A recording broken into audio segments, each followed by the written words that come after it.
लेकिन सबसे पहले हम बात करने जा रहे हैं एक ट्रिपल तलाक पीड़ित महिला की, जिसने भोपाल में सीएम शिवराज सिंह से मुलाकात की।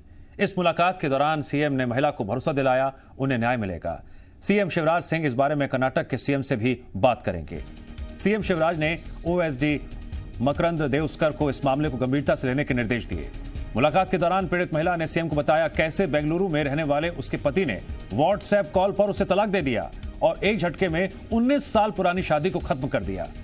इस मुलाकात के दौरान पीड़ित महिला ने सीएम शिवराज का धन्यवाद किया और ट्रिपल तलाक को अवैध ठहराने वाला कानून बनाने के लिए पीएम मोदी का भी शुक्रिया किया। पीड़ित महिला ने सीएम से कहा, आपको दिल से शुक्रिया, आप इस लॉ के लिए मेरी तरफ से पीएम साहब को जरूर थैंक यू बोले। बच्चे आना चाहते थे, उनको भी डराया धमकाया, नहीं आने दिया। सही है बच्चे।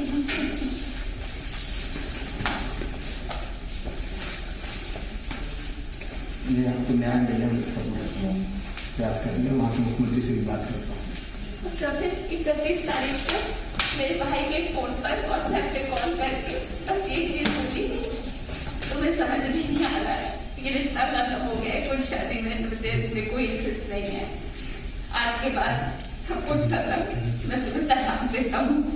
बस ये कह के फोन काट दिया। अम्मा भाई के साथ सीधे 2 दिन बाद बैंगलोर भागी। आज मुमकिन कोशिश करी सर कि 19 साल की शादी ऐसे रातों रात कैसे कर सकते हो, पर कुछ नहीं सर, माँ की पुलिस ने भी साथ दी थी। मेरी सिर्फ 2 डिमांड्स थी कि मुझे घर में जाने देना। जो बेहतर हो सकता है सर, इस लॉ के लिए आप अगर मेरी तरफ से पीएम साहब को थैंक यू बोल सकते तो प्लीज। मतलब मैं सड़कों पर आ गई थी बिना बच्चे घर के, बिल्कुल।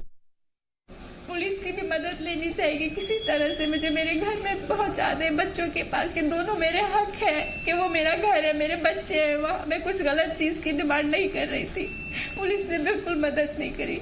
मेरे हस्बैंड बहुत पावरफुल इन्फ्लुएंशियल है, उन बड़े कंपनी के साथ काम करते हैं, वो सब चीजें उन्होंने इस्तेमाल करी।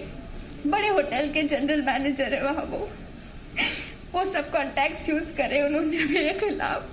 मुझे घर में पहुंचाने के बजाय पुलिस ने उल्टा मेरे खिलाफ ही केस दर्ज कराया। मेरी बूढ़ी माँ 31 तारीख को मेरे भाई के फोन पे मुझे फोन करा व्हाट्सएप पे, बोले कि ये रिश्ता खत्म, तुमको कब समझ में आएगा, तुम्हें अपनी जिंदगी से निकाल चुका हूँ, तुम अपने आप को तलाकशुदा समझो, consider yourself divorced, I divorce you, मैं तुम्हें तलाक देता हूँ। कह के फोन रख दिया। 2 दिन बाद बैंगलोर पहुंचे, क्योंकि मुझे हर हाल में अपनी शादी बचानी थी। ये चीज हो नहीं सकती, 19 साल की शादी आप ऐसे खड़े खड़े नहीं खत्म कर सकते हो। ट्रिपल तलाक के मामले में सीएम शिवराज सिंह चौहान ने क्या ट्वीट किया, ये भी आपको दिखाते हैं। सीएम ने ट्वीट कर लिखा, मेरी इस बहन को मैं न्याय दिलाऊंगा। महिलाओं की इज्जत के साथ कोई भी किसी तरह का खिलवाड़ नहीं कर सकता। मैं कर्नाटक के मुख्यमंत्री से भी इस मामले को लेकर बात करने वाला हूं। दोषी के खिलाफ उचित कार्रवाई की जाएगी, इसके निर्देश मैंने पुलिस अधिकारियों को दे दिए हैं।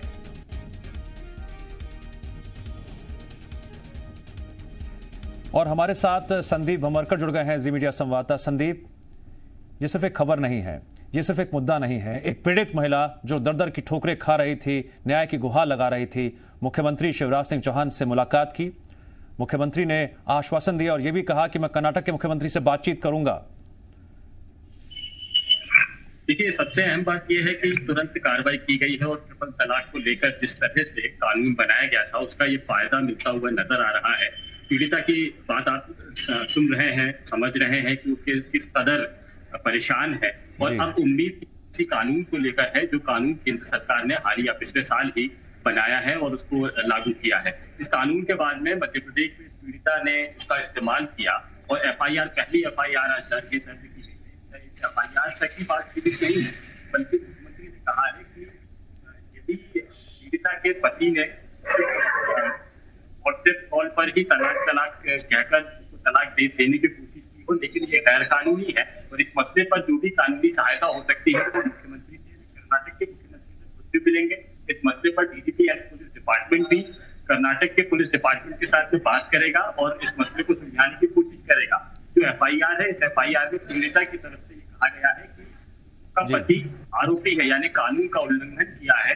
जिस ट्रिपल तलाक को भूलकर उसने पीड़िता के साथ में संबंधों को त्याग दिया है, खत्म करने की कोशिश की है, वो दरअसल गैर कानूनी है, ऐसा नहीं किया जा सकता है। और ऐसे में पीड़िता की उम्मीद केवल उस कानून को लेकर बनी हुई है, कानून से ही उम्मीद है, जो कानून हाल ही में बनाया गया है। इस पर कई राजनीतिक दल अलग अलग सवाल भी खड़े करते आए हैं, लेकिन अब ये क्लियर हुआ है कि इस कानून के फायदे हो सकते हैं। यदि इस कानून का फायदा उठाया जाए तो पीड़िताएं को इंसाफ मिल सकता है, और गैर कानूनी ढंग से जिस तरह से ट्रिपल तलाक का इस्तेमाल किया जाता है, उसका दुरुपयोग भी रुक सकेगा। संदीप, आज मध्य प्रदेश हो या छत्तीसगढ़ हो, जिसने भी इन तस्वीरों को देखा होगा, खासकर पीड़ित महिलाओं ने, उनको जरूर एक शक्ति मिली होगी कि हमें भी न्याय मिल सकता है।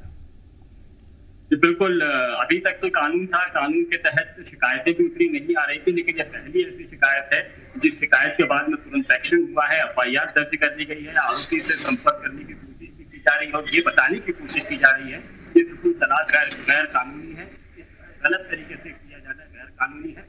और इसके तहत जब FIR दर्ज हुई है, तो ये दूसरी जो पीड़िताएं हैं, जो उस वक्त में खुशी मना रही थी जब इस ट्रिपल तलाक कानून को मंजूरी मिली थी, अब ये कहा जा सकता है कि कई लोग ऐसे होते हैं परिवार में जो घर के अंदर ही अपनी आवाज को दबा कर रखते हैं, उनके लिए ये एक मिसाल जरूर है। ये पहला ऐसा केस है जिसके बाद में बहुत सारी पीड़िताओं के आंखों में उम्मीद की किरण झांक सकती है। संदीप, कई ऐसी पीड़ित महिलाएं जो सामने आकर बोल नहीं पाती हैं, शिकायत दर्ज नहीं करा पाती हैं, और घुट घुट कर कहीं ना कहीं अंधेरे में जीती रहती हैं, सिर्फ एक उम्मीद के साथ। जो भी महिलाएं इन तस्वीरों को देख रही हैं, कहीं ना कहीं उनके जहन में ये जरूर सवाल आ रहा होगा कि क्या मुख्यमंत्री से मुलाकात करना इतना आसान है, वो भी कोरोना काल में। मुलाकात की मुख्यमंत्री ने और आश्वासन दिया, कहा कि न्याय दिलाऊंगा अपनी बहन को। इसके क्या मायने समझे जाए? मुख्यमंत्री की सबसे बड़ी विशेषता ये है कि किसी भी पीड़ित पक्ष अगर उनसे मुलाकात करना चाहे तो मुलाकात के लिए सहज उपलब्ध हो जाते हैं। इसमें मंत्रालय या सोशल डिस्टेंसिंग की या मंत्रालय के दायरों की कोई सीमा नहीं रह जाती है। मुख्यमंत्री ऐसे मामलों पर तुरंत फरियादियों से। संदीप, मैं आपको रोकना चाहूंगा, इस वक्त हमारे साथ खुद फोन लाइन पर पीड़ित महिला जुड़ गई हैं। आज पूरा मध्य प्रदेश, छत्तीसगढ़ उन तस्वीरों को देख रहा है जब आपने मुख्यमंत्री शिवराज सिंह चौहान से मुलाकात की, प्रधानमंत्री को थैंक यू बोला। क्या कुछ आपने कहा उनसे, क्या बातचीत हुई? सबसे पहले आपसे जानना चाहेंगे। Thank you so much for having me here. सबसे पहले मैंने सीएम साहब से शुक्रिया बोला है इस चीज़ को एड्रेस करने के लिए। इस प्रॉब्लम से मैं इतने टाइम से जूझ रही थी जी। 2 महीने से ऊपर हो गया ये हादसा मेरे साथ हुआ है। 19 साल की शादी इस तरह रातों रात खत्म हुई है। मेरे 2 छोटे छोटे बच्चे हैं। सीएम साहब से मिलने के बाद एक बहुत पॉजिटिविटी महसूस हुई है जो अभी तक नहीं हो पा रही थी। उन्होंने मुझे अश्योर किया है कि वो हर तरह से इस प्रॉब्लम में मेरी मदद करेंगे, मुझे हर तरह से इंसाफ मिलेगा। उन्होंने एयरपोर्ट अथॉरिटीज़ को इन्फॉर्म किया है सो दैट मेरे हस्बैंड ट्रैवल नहीं कर सके, बिकॉज मेरे हस्बैंड में मेरे दोनों बच्चे सिंगापुर नेशनल्स हैं, सिंगापुर पासपोर्ट्स हैं। जी जी। तो उसमें उन्होंने मेरी मदद करी है। अलवीना जी, उन्होंने मुझे ये भी जी, आज पूरा प्रदेश इन तस्वीरों में देख रहा है कि आपकी आंखों में आंसू हैं, रुक नहीं रहे आंसू, अपना दर्द बयां करते हुए। और वाकई में किसी भी महिला के लिए जब ये ट्रिपल तलाक का मामला आता है तो एक बहुत बड़ी हिम्मत चाहिए होती है कि मैं कैसे लड़ूं, मैं क्या करूं। भले कानून बन गया है लेकिन फिर भी हिम्मत चाहिए। ये हिम्मत आप में आई और आपने इंसाफ के लिए आवाज़ उठाई। जी, ये हिम्मत मुझ में मेरे बच्चों से आई और ये हिम्मत मुझ में जो नाइंसाफी हुई है मेरे साथ उसमें से आई है। जो बैंगलोर में जिस तरह से मैंने कोशिश करी है, हर मुमकिन कोशिश करी है, लेकिन मुझे अथॉरिटीज से बिल्कुल भी मदद नहीं मिली। लेकिन जिस तरह का सपोर्ट आपने एमपी ने जी, आपने अपने पति से फोन पर बातचीत करने की कोशिश की, कुछ जवाब आया उनकी तरफ से इस बीच में कभी?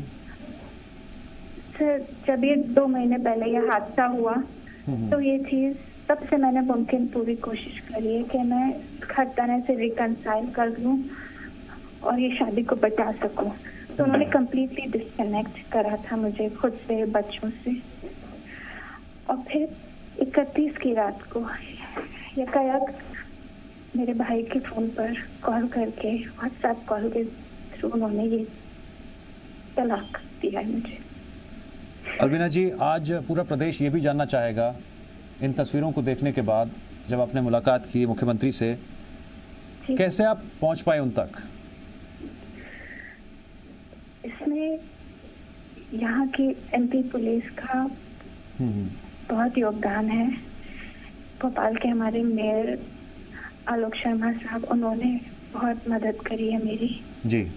उन्होंने बोला कि जो भी आपके साथ बैंगलोर में हुआ है वो बहुत अनफॉर्चुनेट है, लेकिन यहाँ इस तरह से आपके साथ नहीं होने देंगे।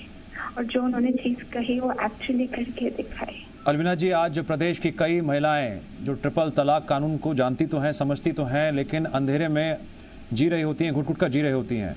क्या आप मानती हैं कि आपकी हिम्मत को देखकर उनको भी हिम्मत आएगी? मेरी उम्मीद है कि ये जिस तकलीफ से मैं गुजर रही हूँ वो कभी कोई और नहीं भोगते। जी, जी, लेकिन जी। अगर खुदा ना खास्ता किसी के साथ ऐसा होता है तो आप आगे आइए और मदद मांगिए, क्योंकि जो आपके साथ हो रहा है वो गलत हो रहा है। ऐसे रातों रात यक्का यक आपकी जिंदगी नहीं कोई खत्म कर सकता। जी। आपको पूरा हक है कि आप अपनी जिंदगी में इंसाफ मांग सके, तो प्लीज आप आगे आइए। बिल्कुल, मुख्यमंत्री शिवराज सिंह चौहान ने आपसे ये कहा भी है कि मेरी इस बहन को मैं न्याय जरूर दिलाऊंगा। जी अलविना जी, हम उम्मीद करते हैं कि जल्दी से जल्दी आपको इंसाफ मिले। जी, thank you so much. Sandeep Bhamarkar, आपने जो जानकारी दी, बातचीत की, उसके लिए आपका भी शुक्रिया।